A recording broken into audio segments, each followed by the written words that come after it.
We are back at it again. Joe Messina, your host. Always a pleasure to have you with me. 855 Real Joe, 855 732 5556. So get involved, get engaged, and truly be part of the, but get informed first. Before we become part of the solution, get informed first, will you please? It would make me extremely, not that you care, but it would make me extremely happy. And that way there, you're not having to fix stuff. You have a clue and you don't have to fix anything. Just leave it alone and tell them, no, what I said was true. I stand behind it. Get over yourself. That's it. End of discussion.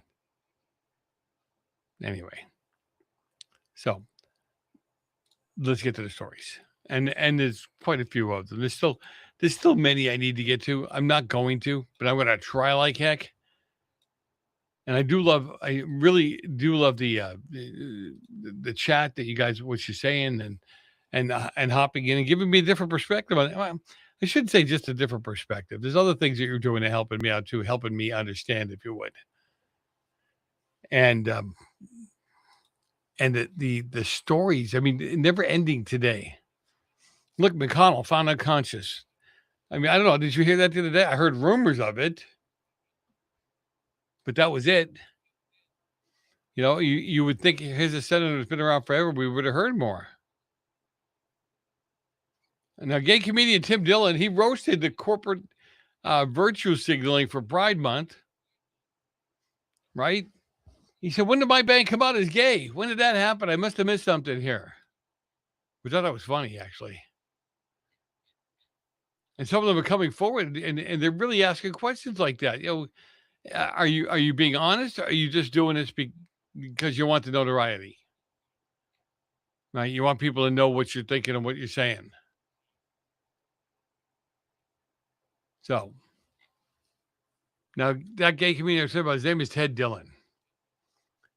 So he's a podcaster. He recently appeared on the Joe Rogan podcast. He spent part of the time making fun of corporate America for trying to virtue signal to the gay community. This was during Pride Month.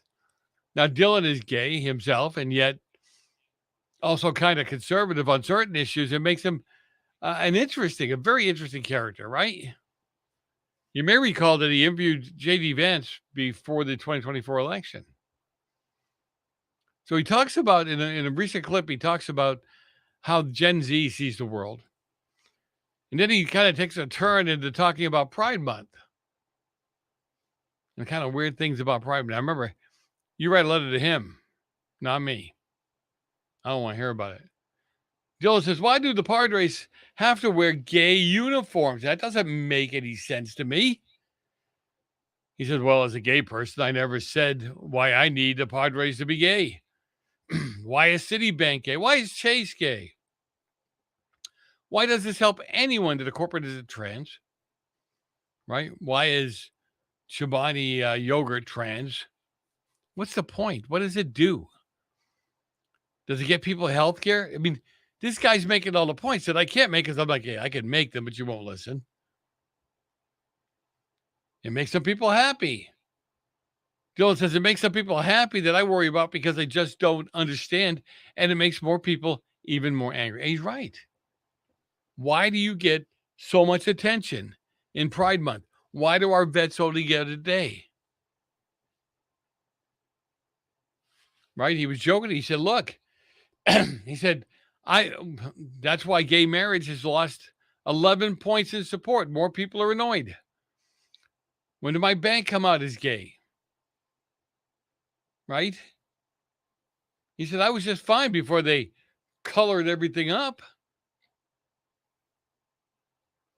He said, I think back to when Bud Light basically destroyed their brand by associating it with a trans personality, Dylan Mulvaney. Seems like 1,000 years ago. It didn't help. We were doing fine. See, people that live it. That's why I got out some of my Muslim friends. I won't say friends, but acquaintances. When all the stuff was going down here in LA, and I kept saying, look, you could make this easier on yourself and others. Really simple. You know what you do? You come out against it. Really that simple. Just come out against it. 855 Real Joe. 855 732 5563. Hey, XCI Director John Brennan, he's suing Trump administration over the Russiagate probe. Right? The lawsuit is assigned to a definitely anti-Trump judge. He's not going to, whatever. So, and he's a nasty man, by the way. Brennan, really nasty. Brennan filed a lawsuit in the U.S. District Court for District of Columbia. He claimed that he's been vindicated or vindictively singled out for investigation and prosecution. Right. Yeah. Never happened to Trump's people, did it? The case has been assigned to far-left Biden-appointed Judge Chia Cab. Cab previously oversaw Federal Reserve Governor Lisa Cook's lawsuit and blocked the Trump administration from carrying out expedited deportations of illegal aliens under the Protection of the American People Against Invasion executive order. That's all they do is block him. They got a stamp, block Trump. That's how I see it. The administration has adopted a policy of using criminal process and prosecution to punish the president's perceived adversaries. We'll talk more about Brennan when we come back. Joe Messina, your host. Don't go far.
We are back at it again. Joe Messina, your host. Always a pleasure to have you with me. 855 Real Joe, 855 732 5563. Get involved, get engaged, be part of the solution. Love it when you are, right? I mean, it's not, again, it's not that hard to do. It's not that hard to get the information you need. So I do appreciate the time you're spending with us. You know, no, really, come on. How about now? How about now? Yeah, I don't know. God bless America. I don't know what to tell you. This is hilarious. So the yeah, they're telling. Anyway, let me keep going here. The amount of like Dems disrespecting. I don't know. Did you hear it today? The Dems disrespecting the angel mom. They didn't care. They just didn't care. Then you got this professor, sick professor, out of California, and made disparaging, nasty remarks against Charlie Kirk, and was fired. You know, the whole freedom of speech thing, but to what degree? To what end? I'm always hearing as an elected official how much harder I have to work to make sure I don't sound petty or bad or nasty. Right? It's just craziness. So it is a double standard. It's going to be for a long time. Nobody's going to change it anytime soon because nobody wants to. Who wants to fight it? Who do you know in Congress today on the Republican side is willing to fight these things? Anyway. And then you had this is what I love. It's hilarious. The left will not admit to not properly placing any children at all. They are constantly defending themselves on this. We came up with a number. I can't tell you totally where it came from. 460 some odd thousand kids missing. We could prove that they came in and were handed out or placed or whatever. But then what? Did anybody check on them? Do we know if they're still there? We're hearing they've been used for sex slavery, for human slavery. I mean, and then we start finding them, and the left poo-poos. You see, you can't do anything right as a Republican in their eyes. And no matter what you do, it's not wrong if you're a Democrat in their eyes. If you allow fraud to take place in your state, your county, your city, it's okay. Right? It's just sad. Hey, you know that creep from California? Yeah, Senator Wiener. Yeah, he he's just sad. He killed a bill that would have barred registered sex offenders from running for office or holding public office in California. I mean, gee, I wonder why. Now, Wiener's Senate Elections and Constitutional Amendment Committee defeated Assembly Bill 2753 after the measure had sailed through the state assembly unanimously. Authored by Assemblymember Esmeralda Soria of Merced, the bill would have prohibited anyone required to register as a sex offender under California's three-tier system from seeking or serving in state or local offices such as city council, school board, or even legislature. Legislation was introduced after registered sex offender Rene Campos, who pleaded no contest in 2018 to misdemeanor involving possession of child sex abuse material, announced a bid for Fresno City Council. Isn't that amazing? So they want that to go. They want their people in these seats. They don't really care about protecting your kids. I do not know what it's going to take for you to figure that out. Soraya had promised her constituents she would act to prevent sex offenders from running. It's deeply disturbing, she said, that this issue is unfolding in my own backyard. The idea that a registered sex offender could run for public office in the city of Fresno is just totally unacceptable. right? And this is coming from a Democrat. And there's a bunch of Democrats who want it. And yet somehow they have to bow the knee to Weiner? Seriously? Now, California State Senator Weiner, he defeated the bill, and he said Weiner said it's dangerous because the crimes aren't a huge deal.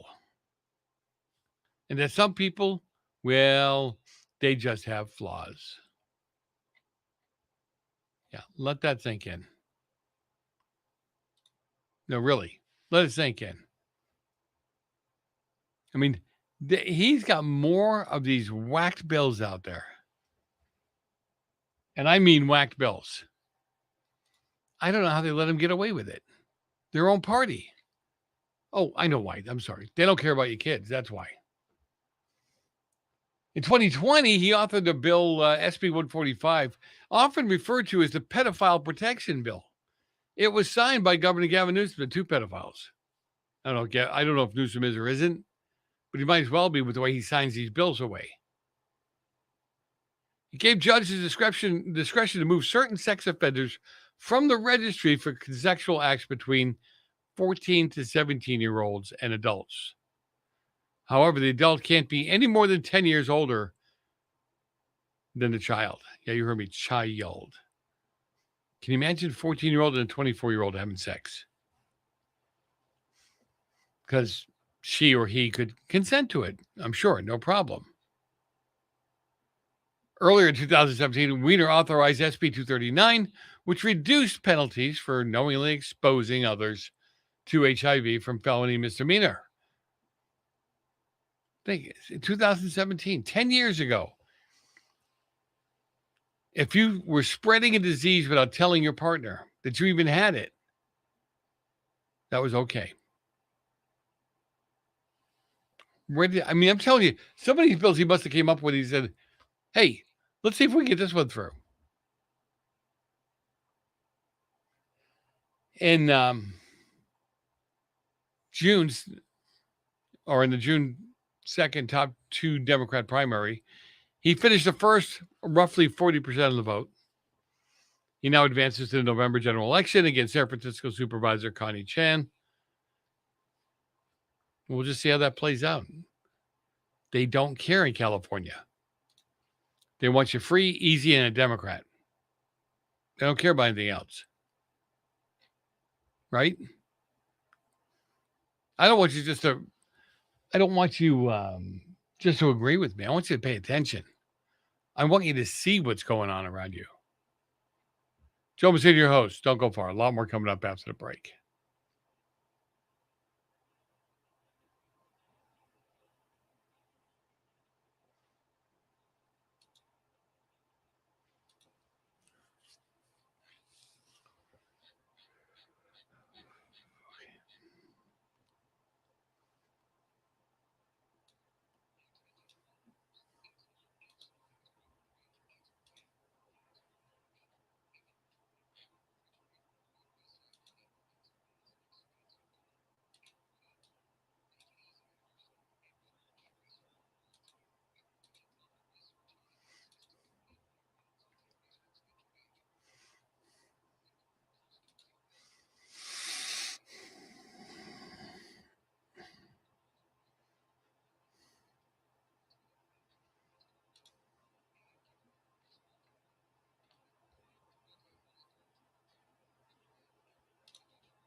We are back at it again. Joe Messina, your host. Always a pleasure.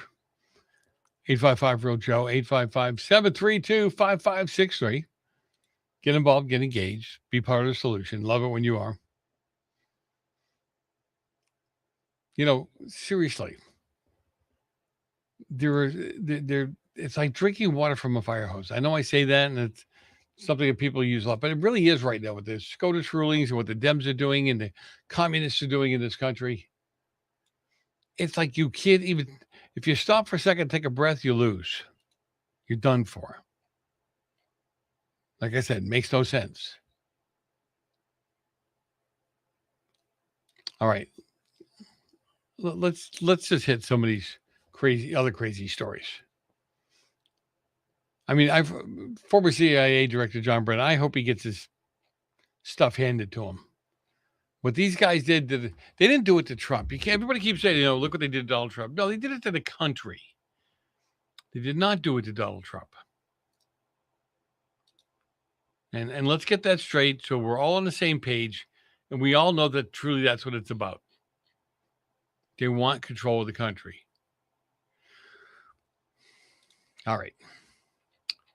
Yeah, everybody's screaming about Supergirl, the movie.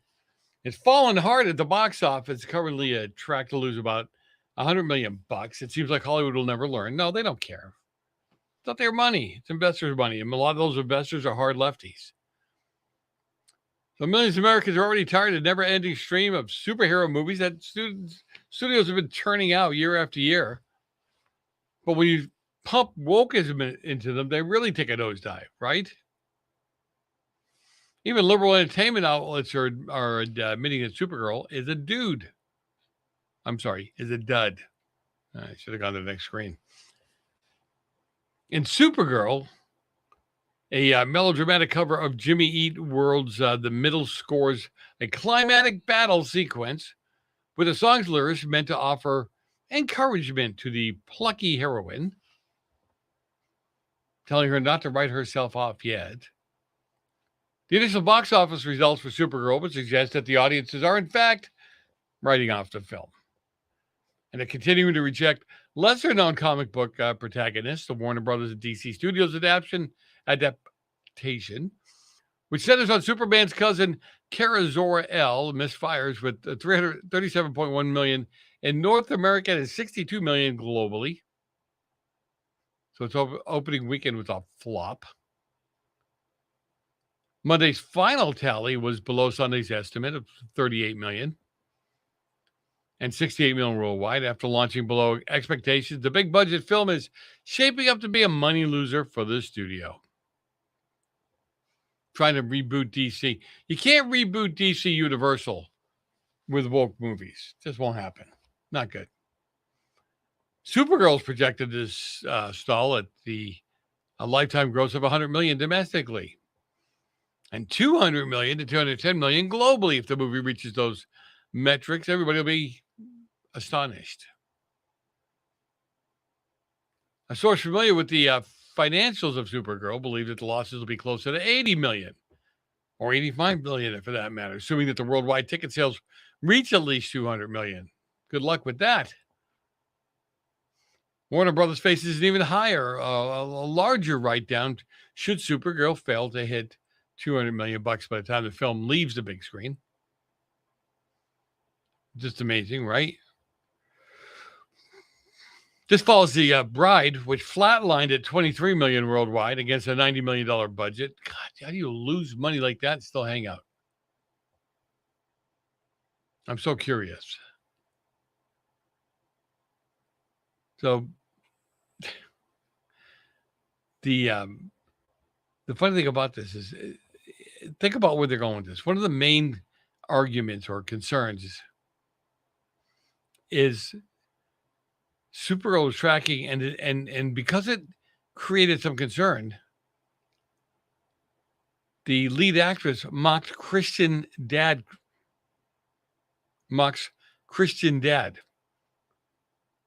I don't know why. I don't know what the reasoning behind it. What does that get them? If they hate it, they hate it. But why pull the religion/family card in?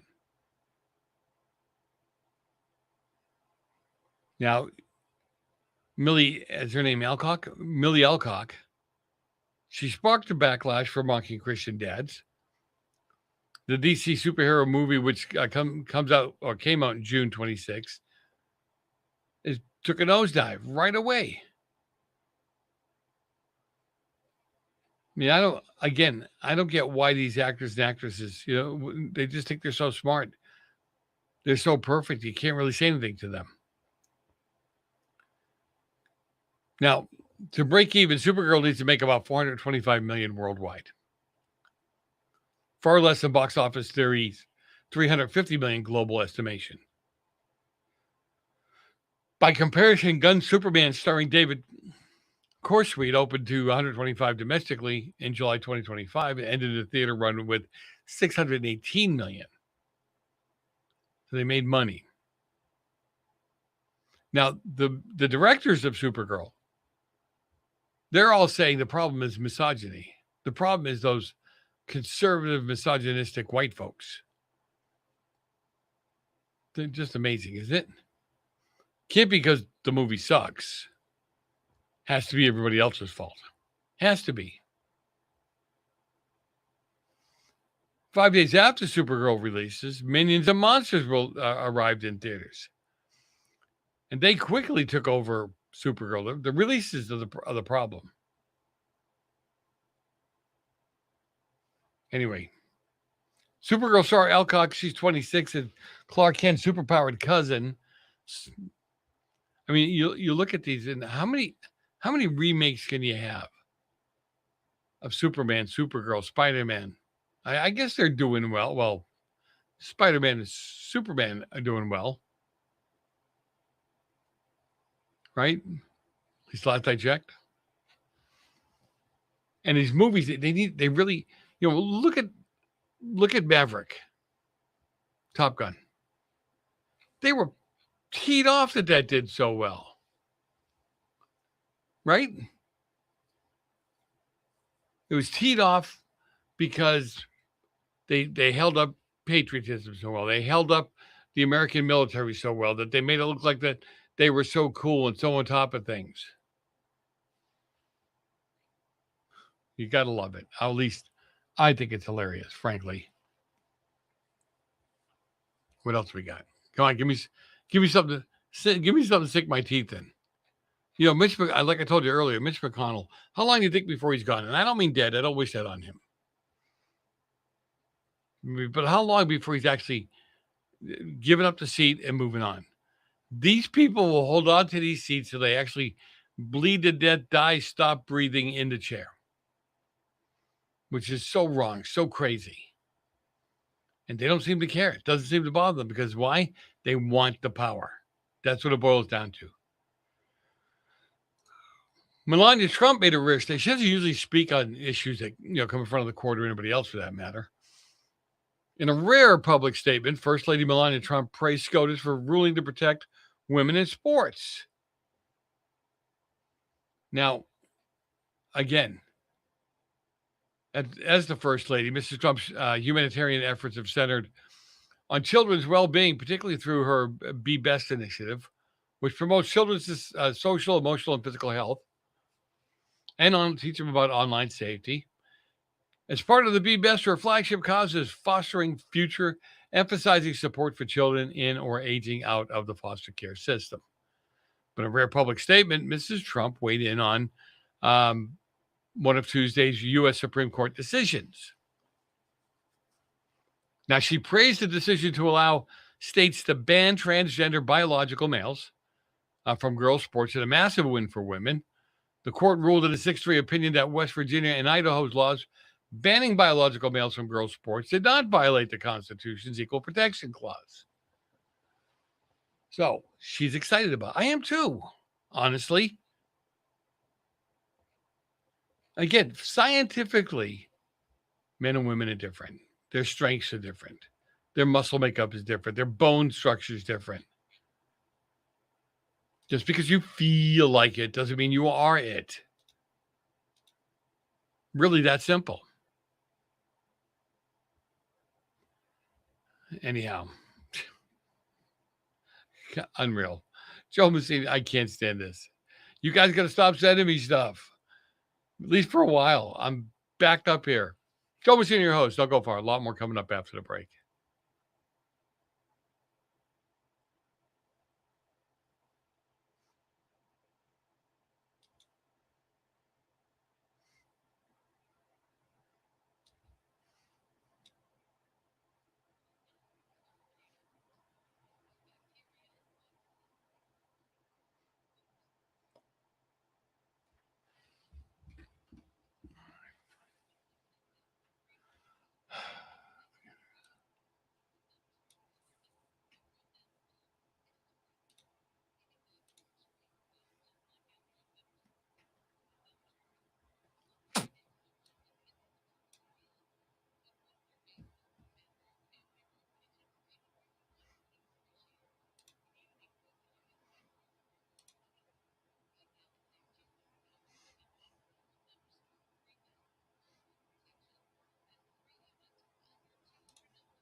Well, we are back at it. Joe Messina, your host. Always a pleasure to have you with me. 855 Real Joe, 855 732 5563. Get involved, get engaged, be part of the solution. Love it when you are. We all love it when you are. No, I like to hear the stories. Some of you guys send me emails. Let me know. Joe at joemessina.com. Joe at joemessina.com. You send me these emails telling me what's going on, what's happening. Seriously. It's a great idea, you know, because it helps me understand where I hit home runs with and where I strike out big time. And I don't want to strike out big time. I really don't. But hey, I can't win them all. Do the best I can do with what I got. Really that simple. Anyway, I'm not, these people are not people I would associate with or even actually want to be anywhere near, right? Anywhere near these people. Seriously, no joke. And well, you know, you've seen what's going on in Canada. I hope you're seeing what's going on. I hope you're not, you know, get your head buried in the sand. Now, Canada faces an epidemic of church burning. Trudeau's tone-deaf girlfriend, Katy Perry, she's belting out "Watch It Burn" from a church pew. An idiot. Pop star Katy Perry, former Canadian Prime Minister Justin Trudeau, it's his gal pal. They might have a good singing voice, but she's terribly tone-deaf. Now, while Canada is facing an epidemic of church burnings, a clip shared from her new music video for a song, "Watch It Burn," Perry just opposes the lyrics that, well, about watching it burn. She's got a church behind her. Talking about watching it burn while churches are burning. Yeah, okay.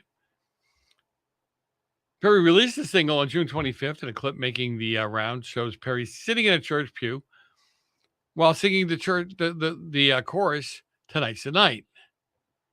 Right? Light a match, throw it hard behind my back, gonna try to forgive and forget. Light a cigarette and watch it burn. Journalist Harrison Faulkner noted that Katy Perry released a music video for a new song, "Watch It Burn," where she's sitting inside of a church talking about burning it down. I light a match, I throw it behind my back, and I watch it burn. When Justin Trudeau was prime minister, over 100 churches in Canada were burned and or vandalized. He did nothing about it. They hate God. They hate anything to do with God. The Gateway Pundit recently reported on all the churches that have been burned in Europe over the last few years by the Macdonald-Laurier Institute proclaims that the arson in churches had doubled since 21.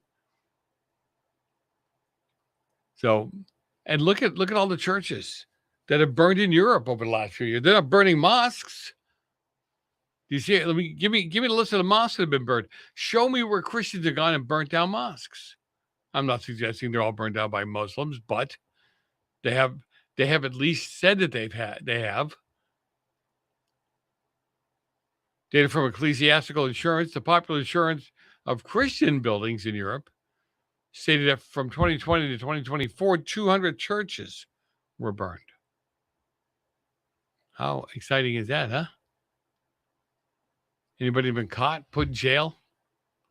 Just curious. I don't know one way or the other. So, do you know who I didn't realize how old he was? Honestly, Hugh Grant. Now I don't watch this stuff necessarily, but Hugh Grant built his career on charm. He awkward, romantic comedy. He had some pretty funny movies. He's my age now. Behind the soft-spoken British image were scandals, tabloid battles, complicated relationships late in life, fatherhood, and a career, reinventing, few saw coming, from 4 weddings and a funeral to Heretic. Grant's story is not just about fame, it's about surviving the image that was made for him. He was born in 1960, right? In September of 1960 in England. Yeah, and he's come a long way. Worked hard. I'm not going to tell his whole story. But I mean, if anything, to a degree, you could almost say, even though he was born in England, came here, he's lived the American dream. And some of these people who've come, I mean, look at the people who came here from Europe to watch the games. Just talk about how blessed we were to live here. What a great country this was. What they hear in mainstream media is all a lie. Our kids will never understand it. They will, actually, not even that. They don't care. They just don't care. And our kids buy everything the professors tell them. Everything. Which is so wrong, right? 855. Well, send me an email, joe@joemessina.com. joemessina.com. Well, Mandami's doing a great job of cleaning up New York City. Yeah, of billionaires, that is. A report that Google billionaire Sergey Brin said to be exiting capitalist-hating Mandami's New York City. He's done. So Google co-founder Sergey Brin has been consistent with his warnings about the move. In April, he warned that California is a prime example of radical move, and he escalated the opposition to proposed tax on billionaires. According to the New York Times, Brin has spent about $57 million in recent months backing efforts to defeat measures which would have imposed a one-time 5% tax on billionaires. He said, I fled socialism with my family back in 1979, and I know the devastating, oppressive society it creates. Now reports claim that Brin is pulling out of his investments in New York City because he sees the same thing happening there.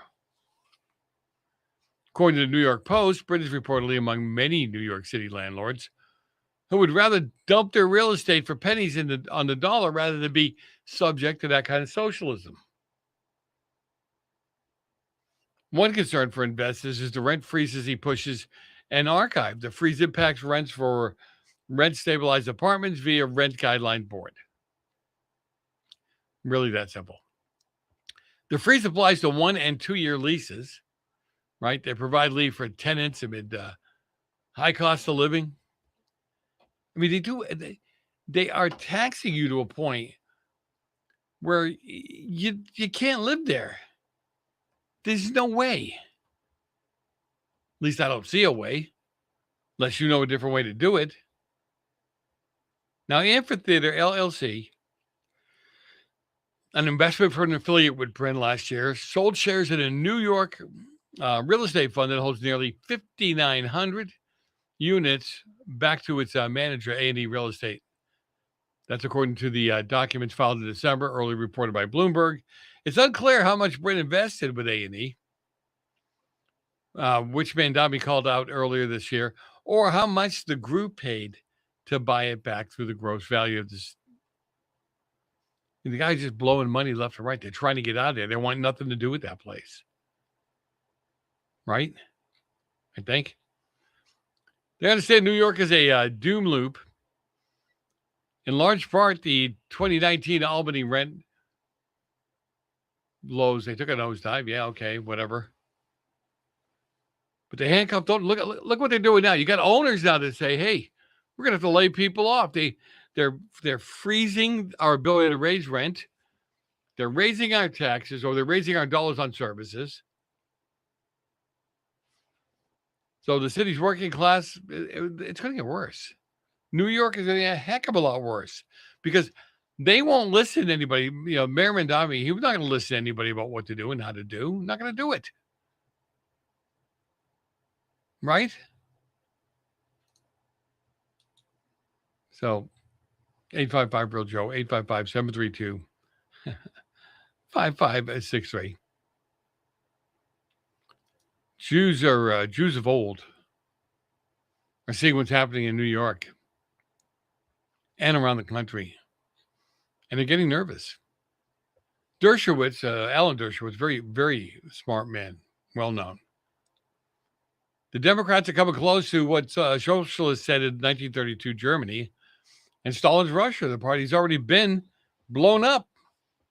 Professor Emeritus at Harvard Law School, Alan Dershowitz, he joined the National News Desk. He discussed the Democrat Party's leap, run towards communism. Several communists won their Democratic primaries in New York last week.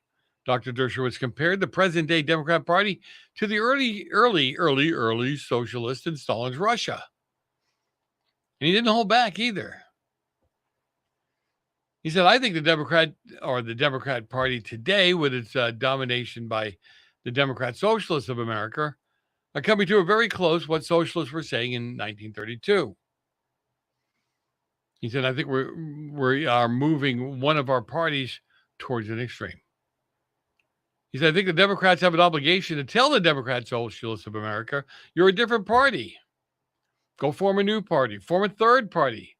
Then you can run, but don't run as Democrats. You're defrauding the public. You're misleading the public. You're getting people to vote because you're telling them you're going to give them stuff. How exciting. Joe Messina, your host. God bless, guys. Thanks for being with me, even through all the little technology issues. We're working on it. Have patience. We'll be back tomorrow.